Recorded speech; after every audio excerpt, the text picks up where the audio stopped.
ইনবক্সে মেসেজ আসবে কিন্তু সিন হবে না, রিপ্লাই পাবে না, পরে থাকবে ওইভাবেই। কেউ কেউ হয়তো অপেক্ষায় থাকবে, এই বুঝি আসলো অনলাইনে। আবার কেউ কেউ হয়তো টেরও পাবে না কেউ একজন নেই, কেউ একজন হারিয়ে গেছে।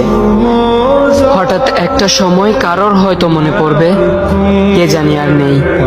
কষ্ট করে নামটা সার্চ করবে, পুরনো ভিডিওগুলো দেখবে আর ভাববে হুট করে কোথায় চলে গেল। আবার কেউ কেউ হয়তো একদিন দুই দিন না পেয়ে ফ্রেন্ড লিস্ট থেকে আনফ্রেন্ড করে দেবে। যখন আমি থাকবো না তখন আমার স্মৃতি কারোর মনে পড়বে, হয়তো পড়বে আবার হয়তো পড়বে না। তবে হারাতে হবে, হারাতে হয়, হারিয়ে যাওয়াই নিয়ম। পার্থক্য একটাই, কেউ আয়োজন করে হারায় আর কেউ হুট করে হারায়। আমি না হয় হুট করে হারিয়ে যাব।